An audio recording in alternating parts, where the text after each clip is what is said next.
नेपाल से पहले बात होती थी, बिहार की सरकार का प्रतिनिधि नहीं रहता था।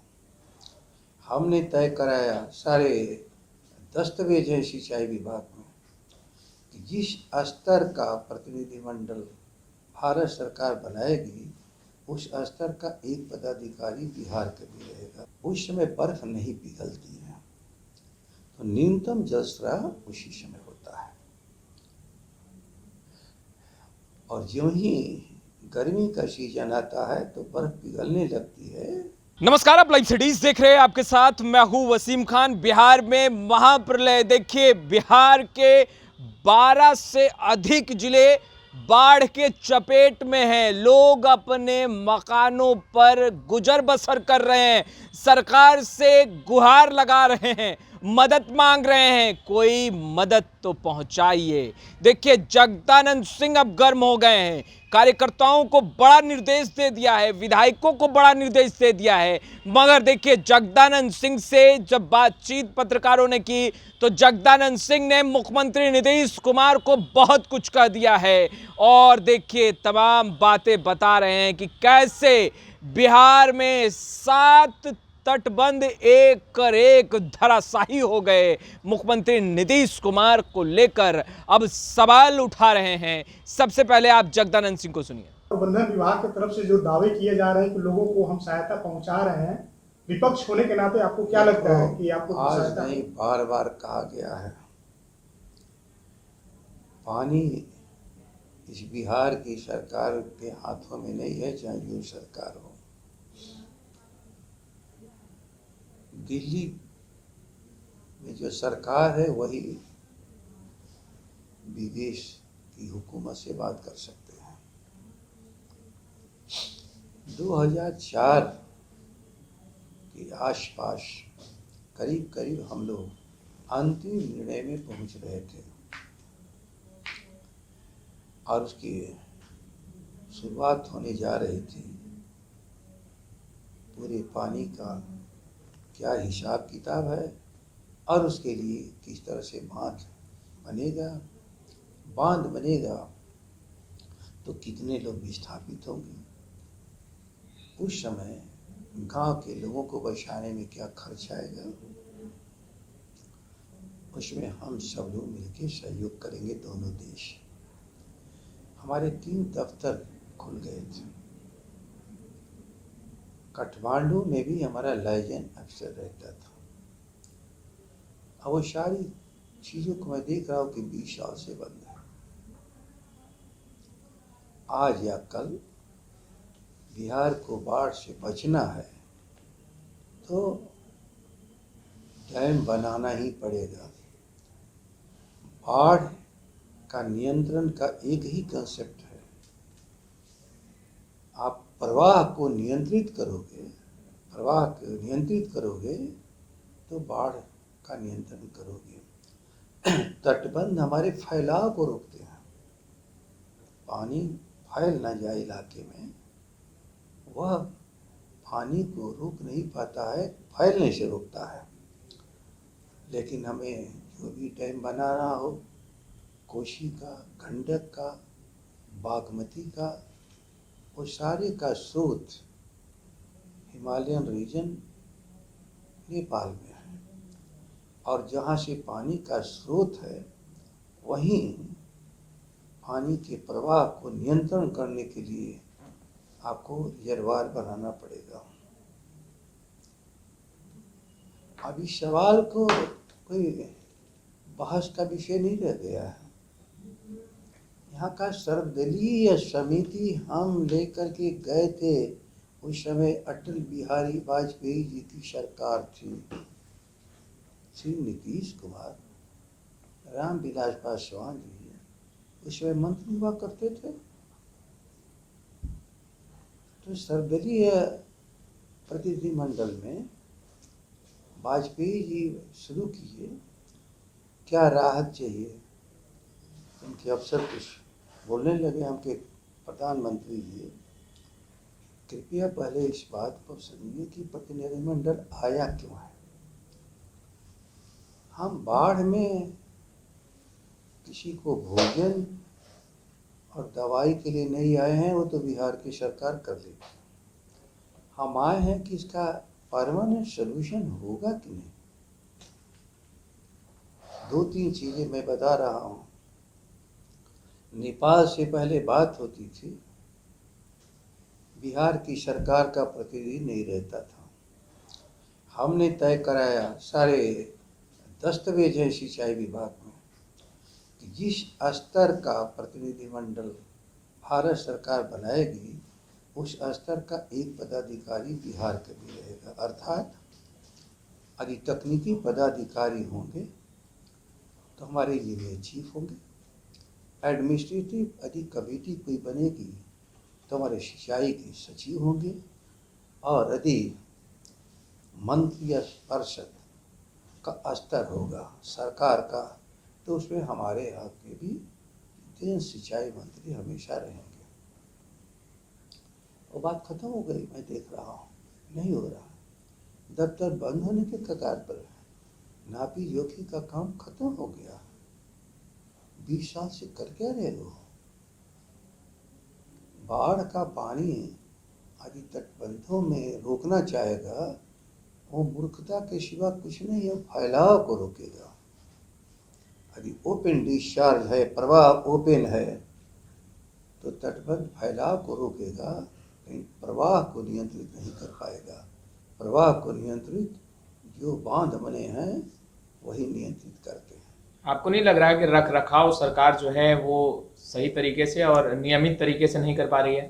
किसी का बांध का तटबंधों का। अब देखो, उसके नियम बने हैं। मुझे एक एक चीज का अनुभव हुआ। हमेशा कटाव रोधी कार्य नियम है, विज्ञान है कि वह न्यूनतम जल प्रवाह हो नदियों में उस समय होना चाहिए, लोएस्ट लेवल जिसको हम कहते हैं। और हर नदी के बचाव के लिए इस पर जहाँ बने हैं वो रक्षा करेंगे। और बाकी जो जिसका हर नदियों का एक डेप्थ कटाव का होता है, नदी ऊपर से नहीं काटती है, नदी अंदर से काटती है। तो स्काउरिंग डेप्थ एक टेक्निकल शब्द है। हमको उतनी दूरी में आपको रिवेटमेंट करना पड़ता है ताकि जब नीचे से कटा हो तो हमारे सुरक्षा की सभी सामग्री वहाँ तक पहुँचे, जिसको हम लोएस्ट लेवल कहते हैं। कटाव का जो हमारा डेप्थ स्काउरिंग है वहाँ तक पहुँचे। इसलिए दोनों चीज़ों को, ये सब तकनीकी चीज़ें हैं। पहले काम होते थे जा कर के शुरू वही होता था अप्रैल मई में।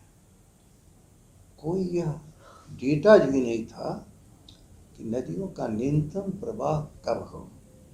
सारी चीज़ों को मैं वैज्ञानिक ढंग से सारी चीज़ों को इकट्ठा करवा करके तय कराया, और उसमें जब आया कि जो जाड़े का दिन होता है उस समय बर्फ नहीं पिघलती है, तो न्यूनतम जल स्राव उसी समय होता है। और जो ही गर्मी का सीजन आता है तो बर्फ पिघलने लगती है। मई में ही कोशी में फ्लैश फ्लड आ जाता है। तो जो भी काम खत्म करना हो मई के पहले कोशी में, गंगा इत्यादि में जो नदियाँ इधर की, यहाँ फ्लैश फ्लड हमेशा सितंबर में आता है। इससे आप देख लो, सितंबर में गंगा में पानी आया, सोन में यहाँ पर आया। तो यहाँ जो भी काम करना है उसमें मई के बाद ही कुछ आप जून तक कर सकते हो, लेकिन जून के बाद नहीं। और सबका हमने कैलेंडर बनवा दिया। First meeting under the chairmanship of the chief minister, सिंचाई विभाग प्रस्ताव लेकर के जाएगा कि कितने पैसे का कटाव रोधी कार्य इस बार होंगे और कहाँ कहाँ होंगे उसकी स्वीकृति के बाद आगे काम होगा। और जितने भी मटेरियल की ज़रूरत पड़ेगी वो सभी पहले ही खरीद करके रख दिए जाते हैं। वरना पहले क्या होता था, सिलीगुड़ी से पत्थर आ रहा है, मिर्ज़ापुर से पत्थर आ रहा है। जब वैज्ञानिकों से हमने बात की कि भाई ये पत्थर आवश्यक है क्या, तो कहा साहब ये तो और एक्टिवेट कर देता है हमारे इरोजन को, इसको रोका जाए। और जियो बैग से काम जो पहले होता था उसके 1/3 दाम पर काम हम लोगों ने करना शुरू किया। वरना पत्थर मिर्ज़ापुर से आ रहा है, सिलीगुड़ी से आ रहा है, अनर्थ खर्च। तो खर्च को भी मिनिमाइज और वैज्ञानिक ढंग से सारी कामों को करने का काम। हमेशा पत्थर को आप रखोगे तो उसमें वॉइड रह जाता है, और जहाँ पर वॉइड होगा वहाँ जेट एक्शन पानी का होता है। और जब बोड़े का जियो बैग दोगे तो वह एक कहीं पानी को तटबंध के नज़दीक नहीं जाने देता है। ये सारा काम कैलेंडर से लेकर के मटेरियल्स क्या लगेंगे, सारी चीज़ें उस समय का रिटन हमने तय करा दिया था। तो वैज्ञानिक ढंग से उस समय के काम होते थे। तो लेकिन बावजूद भी विधानसभा के भीतर इरिगेशन मिनिस्टर मेरा है कि हमेशा तटबंधों के भीतर सिल्ट आता जा रहा है, और नतीजा है कि नदियां ड्रेनेज सिस्टम है, इलाके के पानी को अपने अंदर ले करके समुद्र तक ले जाना, एक कैरियर सिस्टम है पानी का। लेकिन जैसे जैसे सिल्ट आता गया, कल्पना करोगे जो वहाँ के नेचुरल लेवल है उससे 2 फीट 2.5 फीट ऊपर नदियाँ हमारी हो गई, तो सिल्ट भी वही डैम पर रुकेगा, वरना कोई दूसरा रास्ता नहीं है। और सिल्ट को पैसे के बल पर आप निकलवा लोगे, असंभव काम, ये असंभव काम है। ऐसा काम है इसकी कल्पना नहीं कर सकते हो। जब तक पहाड़ से पानी आता रहेगा, सिल्ट आता रहेगा, और तुम्हारी सारे पैसे उसी में लग जाएंगे। उसका एक ही तरीका था, डैम बनाओ, डिस्चार्ज को आप कंट्रोल करो, आप उसमें कंट्रोल करो सिल्ट को। और एक ही बात पर नेपाल नहीं मानता था, वो कहता था कि हमें भी समुद्र तक जाने का आप नदियों में रास्ता दो, और बिहार सरकार इतराज कर देती थी। हमने अपने कलम से कहा कि नहीं, नेपाल की ये मांग जायज़ है, हम उसकी ज़मीन को डुबाएंगे तो हम भी उसको समुद्र दुनिया का व्यापार करने देंगे। आज भी सड़कों के मार्फत होता ही है। अफसर क्या लिख देता था दिल्ली का कि सिक्योरिटी थ्रेट है। अब आप बताओ, सड़कों के रास्ते पर सिक्योरिटी थ्रेट बेशी है। कहीं भी किसी होटल या रेस्टोरेंट में लौट कर बैठ करके कोई भी चीज़ ले लेगा, लेकिन नदियों के भीतर जहाँ हमारे टर्मिनल बने हैं उसके अलावा और कहीं खड़ा नहीं हो सकता, वो नियंत्रण हो जाता है। जिस दिन हमने इसको भारत सरकार से मनवाया, नेपाल हमको आगे बढ़ने की अनुमति दे दिया, और हमारा एक जो रिपोर्ट फर्स्ट होता है उसको बनाने के लिए एग्री हो गया। लेकिन बताओ नीतीश कुमार, 20 साल में आपने क्या किया? आप तो बैठे हो चुपचाप। हम जहाँ पहुँचे थे आप वहीं छोड़ करके चले गए। इसलिए अभी भी मैं कह रहा हूँ, नाटक करने की जरूरत नहीं। फ्लड को रोकना है तो हाई डैम बनाना पड़ेगा, और हाई डैम बनेगा भारत के और नेपाल के सरकार के सहयोग से। वरना जब बाढ़ आ जाएगी तो राहत का काम कर सकते हो, जो आपदा प्रबंधन का काम है, और कोई दूसरा रास्ता नहीं है।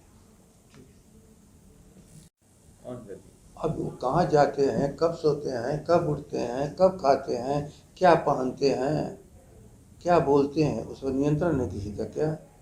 गए होंगे, कोई काम होगा। बीजेपी के राष्ट्रीय दिल्ली भी भारत सरकार है, हो सकता कोई चर्चा करने गए हों। जेपी नड्डा अचानक बिहार आए थे और नीतीश हैं? जी, जेपी नड्डा बीजेपी के राष्ट्रीय अध्यक्ष हैं, अचानक बिहार दौरा उनका था, समीक्षा बैठक के लिए आए थे। नीतीश जी अचानक दिल्ली पहुंचे तो कहीं नहीं लग रहा है कि कुछ ना कुछ सरकार के अंदर ये मेरी आदत अंदाज करने की नहीं है। कल क्या होगा तो कल हम और सभी लोग जानेंगे, लेकिन आज हम क्यों कोई कल्पना कर लें, इससे क्या फायदे होंगे? नहीं, बिना मुलाकात किए हुए जेपी नड्डा चले गए सीएम से। तो आपने सुना जगदानंद सिंह को, राजद के बिहार प्रदेश अध्यक्ष हैं। बिहार में महाप्रलय, और महाप्रलय हम इसलिए कह रहे हैं क्योंकि बिहार में 12 से अधिक जिले बाढ़ प्रभावित हैं। लोग, आम जनमानस बेहाल हैं, परेशान हैं, चीख रहे हैं, चिल्ला रहे हैं, छतों पर गुजर बसर कर रहे हैं, मगर भगवान भी देखिए कैसा रूप दिखा रही है। वर्षा का भी अलर्ट मौसम विभाग ने जारी किया है और कई जगहों पर वर्षा भी हो रही है। ऐसे में लोग अब मदद की गुहार लगा रहे हैं, सरकार से मदद मांग रहे हैं। जगदानंद सिंह ने खूब सुनाया है, गुस्से में थे और गुस्से में किस तरीके से चीख चीख कर मुख्यमंत्री नीतीश कुमार पर सवाल उठा रहे हैं और कहते नजर आ रहे हैं कि 20 सालों में क्या किया जो स्थिति बदली नहीं, और हर साल इसी तरीके की भयावह तस्वीरें लोगों को देखनी पड़ती है और साथ ही साथ झेलना भी पड़ता है। फिलहाल इस वीडियो में इतना ही। आपका बहुत बहुत शुक्रिया।